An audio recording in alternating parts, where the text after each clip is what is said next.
All right, good morning, everybody. It is Tuesday. Good morning. It was beautiful yesterday, 70 something. Right? Sunny Today's, skies. yeah, rain's coming tomorrow, so it's cooling off.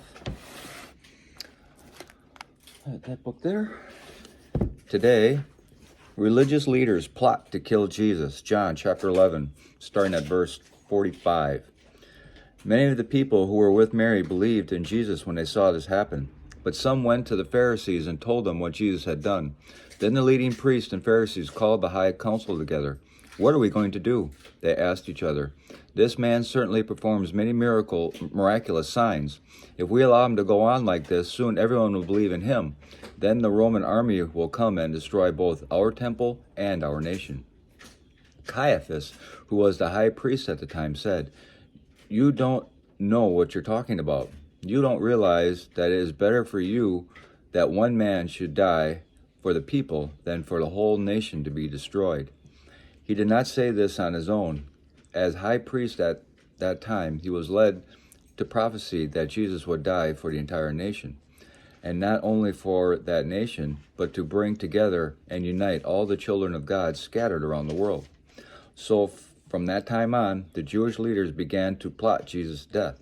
As a result, Jesus stopped his public ministry among the people and left Jerusalem.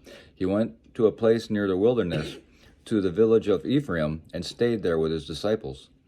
It was now almost time for the Jewish Passover celebration, and many people from all over the country arrived in Jerusalem several days early so they could go through the purification ceremony before Passover began.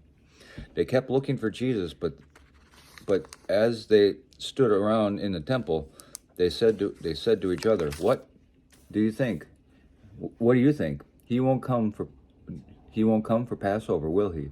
Meanwhile, the leading priests and Pharisees had publicly ordered that anyone seeing Jesus must report it immediately so they could arrest him. Sorry. Excuse me. Another commentary. Even when confronted point blank with the power of Jesus' deity, some refused to believe. These eyewitnesses not only rejected Jesus, they plotted his murder. They were so hardened that they preferred to reject God's Son rather than admit they were wrong.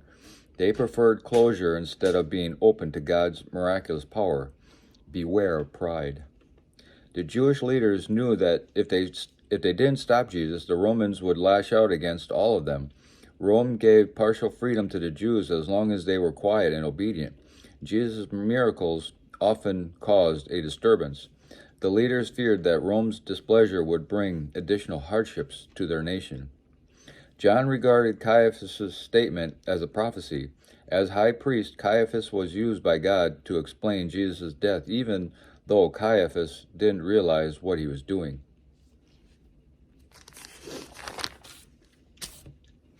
And now it begins. Getting close to the Passover, right. So things are going to start getting more hectic for him, and right. On his way up to start getting the beatings and up to the cross. Mm-hmm. Okay, I think that's all we have for today. I can't talk. You can't talk. Okay, well, it's all right. That's all we have for today, and we'll talk to you later.